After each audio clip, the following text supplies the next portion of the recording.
Welcome to the Games Get Played Network. I'm your host, Wise, and I'm back. Look, man, first things first, before we get into just a couple of little extra talking points about Notre Dame. This Saturday, the Miami Hurricanes take on Bethune Cookman. I have 3 tickets to give away for the game.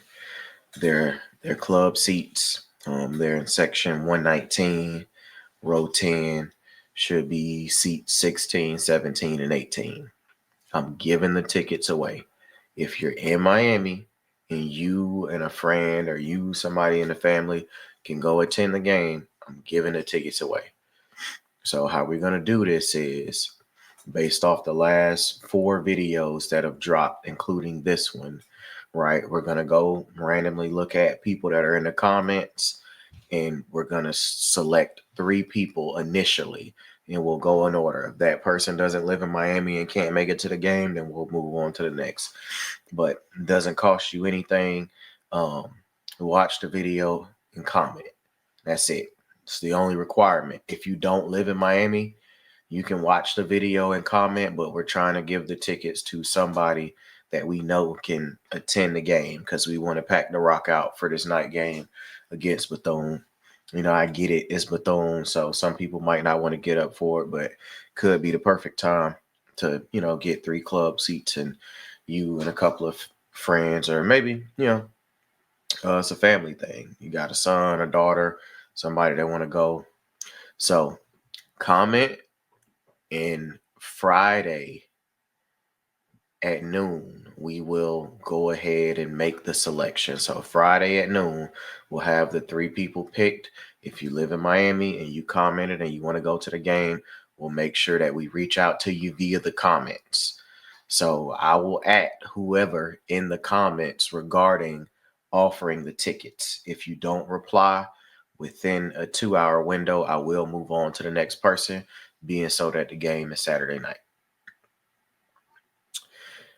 So, about Notre Dame. So I did drop a quick little video, pretty much kind of discussing some of the things that I had seen online about people saying that we got conservative and different things like that. If you didn't watch it, I'm going to just briefly cover a couple of things because the video kind of didn't go in depth about this. It was more so about the last drive. So, we come out. The middle 8 we dominated, but we come out from halftime. We have pretty much a 7-minute drive, 7-minute drive. Man, we go downfield, we get a touchdown. After that, there's not too much that's going on, and I understand some of the frustrations and things like that. But what I will say is we didn't get conservative, right? We're talking about what actually happened. We didn't get conservative.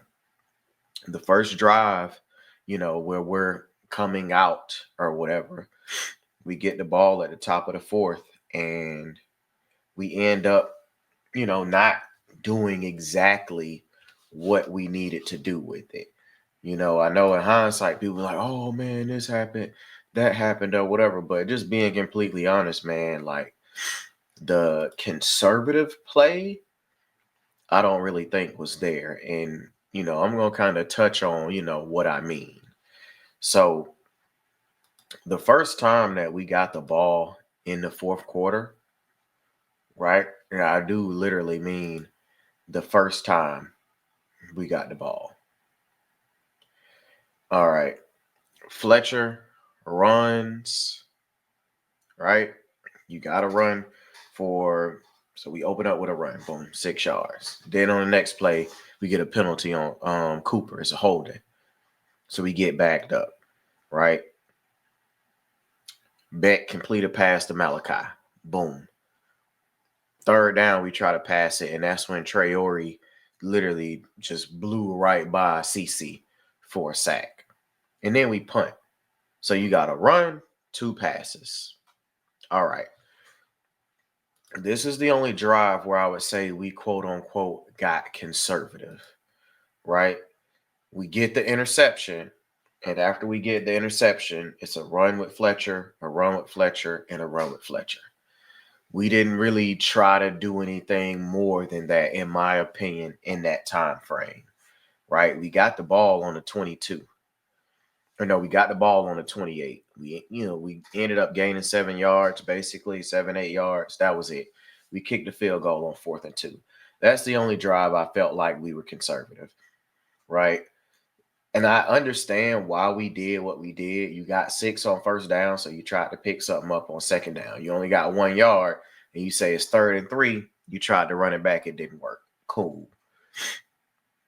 The next drive when we got the ball, bro, we did a run to Fletcher, incomplete and incomplete. Now, if you just keeping up overall of what I'm saying outside of the one drive where we got the field goal, it's been 1 run, 2 passes each drive. They're 3 and outs though. So people are saying we play conservative and all of that. I get it because they're 3 and outs, but we're passing the ball 2 out of 3 times.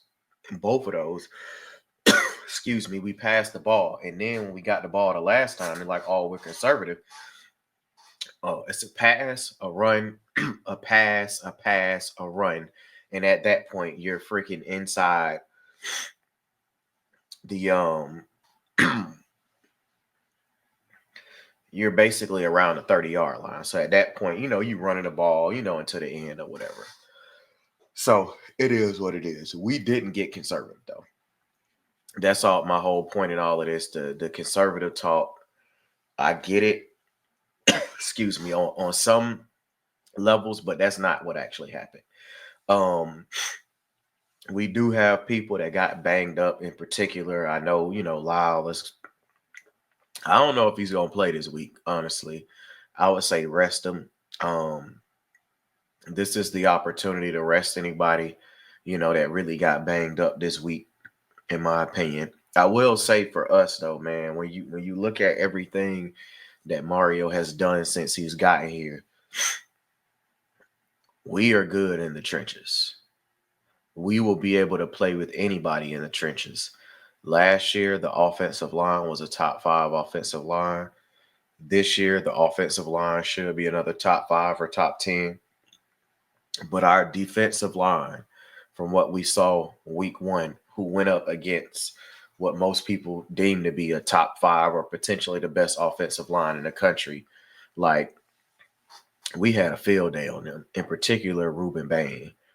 Bain went nuts. I went back and watched some of the film. He was absolutely killing them. And Mesidor was getting off too. Like the play of the DTs kind of was going, under the radar. But man, what a difference a year makes. Overall, though, I think where this puts us is no matter what, we can play with anybody in the trenches. So as long as we don't turn the ball over, and if our back 7 plays that way, then we're going to be in every single game every week. And some of these games, if we continue to dominate the line of scrimmage, should be blowouts. I know last year, pretty much every time we played somebody in ACC play, it was tight, at least into the 4th, and then it got blown open or something like that. I expect us to be able to get a lead and protect the lead. Last year, we were getting leads left and right, but we couldn't protect them, for multiple reasons. We're not really going to get into, the ins and outs of that. Part of that had to do with, some of the guys that were here and, who they did or didn't want to play with. But no, we're in every game. And I think what this showed our players and our coaches is that when we, do what we need to do from a preparation standpoint, like, we can go toe to toe with the best of them. Make no mistake about it. That loss doesn't mean Notre Dame isn't a good team. That is a good football team. And this is in my opinion, it's the first time I can say confidently that we beat a really good football team. Florida week 1 was cheeks last year. I knew we was going to smack they shit. Like, I had a bet with my neighbor that we was going to beat them by 2 touchdowns. We bet 100 straight up. So I knew that was coming with Florida. With this, I expected a win, but in the manner in which we got the win makes me confident. We actually have depth now. You can't just look at one guy and say, no, we have depth at so many positions now. And I feel like that showed on Sunday when we played the game, because we were filtering bodies in and out on offense and defense, and there wasn't massive drop offs. Sometimes it got better. Since, bro, it's been like 23 years since we've seen something like that, where we have enough depth to play guys, and feel confident about playing guys and let them get reps. Think about all of the freshmen and the younger people we played in a game that from the start to the finish meant something the whole time. It wasn't no garbage duty. You didn't have a chance to play nobody in garbage duty, and we played a lot of kids. So to me, that just speaks to the depth, man. And I'm, like I said, I feel like we're in a great place. Do what you need to do. Heal up this week. We got Bethune. I'm not doing a film breakdown on Bethune. All right. I'm just keeping it real. I'm not doing it. It's pointless. Okay. If Miami don't go out here and beat Bethune by at least 50, I will be highly surprised. No need to break down film. Mario, like, oh, we got to play our best. Yeah, you do. You need to play your best to get up by 40 so you can put all of the young jets in and let them go off on them too. But no need for a breakdown for it, man. I think, you rest up who you need to rest up, because the game is at night. Okay. Technically, it's a short turnaround. I like the way it was scheduled, because after you play, that dogfight, you get you a cupcake, which is cool, but definitely need to rest up, because that USF game the following week, USF is not coming in here to play games. Last year, we was at their stadium, and we were literally pretty much in a dogfight with USF to middle of the third quarter, which is crazy to say, but I was at the game. The atmosphere was crazy. It was live. I think they may have a big one this week, if I'm not mistaken. Let's see. I believe they play Florida, but I'm not sure. Let me double check real quick. I'm gonna go ahead and double check this, but yeah, so they at Florida this week. Yes, sir. They got Florida, and then after Florida, they got us. So they just beat Boise State. They smacked them, and I know they ain't got Genty and all of that. That's cool, but they running into a stretch of their schedule right now, which is the roughest stretch. They're at Florida, at Miami, and then they got South Carolina State. So for me, it's about resting up and just being ready for that game. You want to go ahead and get up on them early, dominate them in the trenches, and get them up out the way. Honestly, man, don't sit up here and play with nobody. I expect a lot of people to play this weekend. I hope we pack it out versus Bethune. If you can make it to the game, man, I definitely think that everybody should get out there and go support. Think it'll be great to just keep the energy going, man. Keep the energy going, and just allow us to continue to create a home field advantage environment. That was when it's rocking. When folks not in there, they not showing up, then it's not as big of a deal. Obviously the Bethune tickets are gonna be cheap anyway, but that's a great time, to just get out there and support everybody, man. Honestly. That's mainly what I'm looking forward to seeing this week.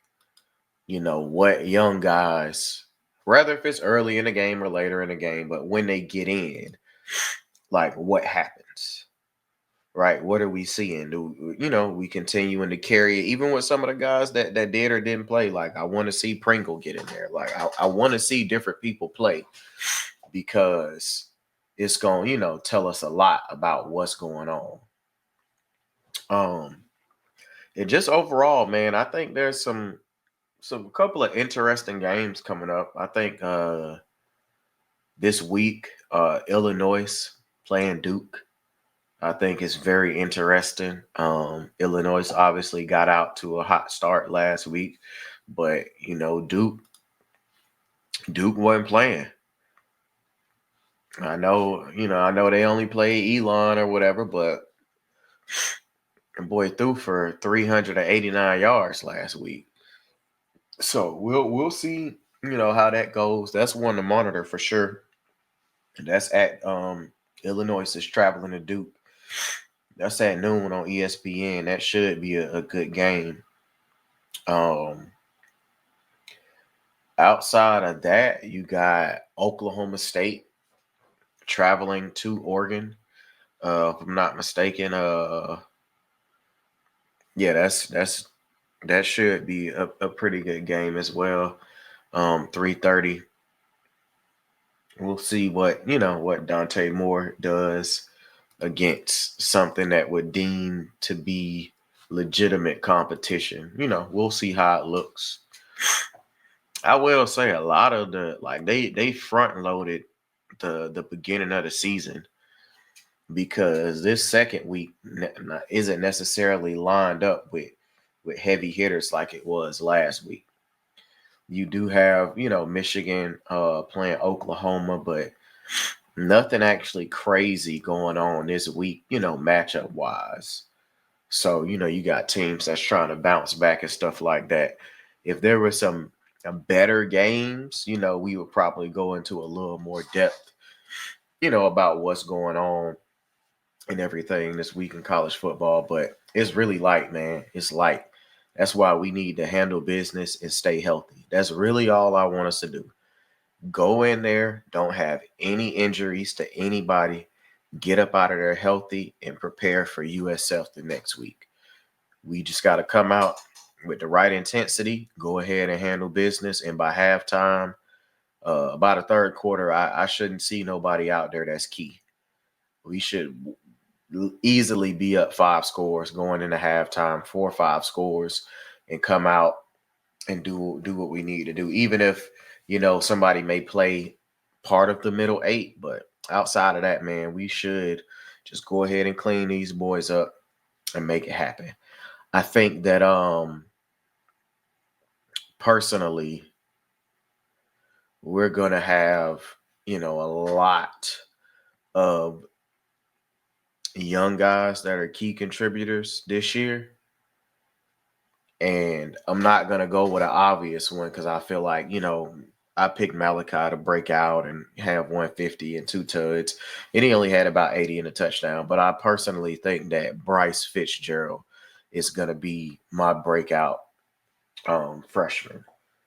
Like just hearing some of the things about him, how late he came in, but how he literally has forced himself on the field this early, to me is super encouraging.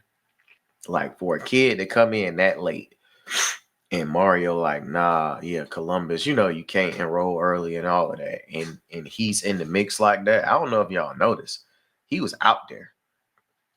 Like he was out there. He was in the game. I don't know exactly how much. I didn't see a snap count, but I definitely saw him in the game a few times. And I saw him on the back end. And I was just like, oh, word at safety. So he's my key or breakout guy. I really think that, he's gonna do a lot of good work this year. So as far as reviews and previews go, so the review should be out by 8 p.m. on Monday moving forward. As far as previews, I would say that those would be out by Wednesday, 8 p.m. Sometimes it may drop on Thursday at 8 p.m., but overall we'll try to stick to a schedule like that. Randomly, like certain weeks we may be covering major games. Like this week we're not going to cover any because it's not that many important ones. But if I go look at the slate for week 3, you got some key games: Clemson, Georgia Tech, Vandy and South Carolina. Georgia play Tennessee. Florida play LSU, Texas A&M play Notre Dame. So yeah, so week 3 we'll definitely be doing something where we'll pick the 4 games that we're going to feature, the 4 key games, right? So sometimes it'll include Miami, sometimes it won't. Next week, it won't include Miami because there's 4 games that are much more important than what the Hurricanes are doing. So the preview video for USF will come out, but we'll pretty much do a games of the week for the top 4 games, and then we'll end up doing a pick 'em situation where we'll go through, make picks, and then I'm gonna give y'all a couple of locks if y'all on the betting tip and all of that. Bet responsibly. Don't blame me if your ticket don't hit. But I'm gonna give y'all a couple of locks next week for for what's going on. Other than that, man, until next time, signing off.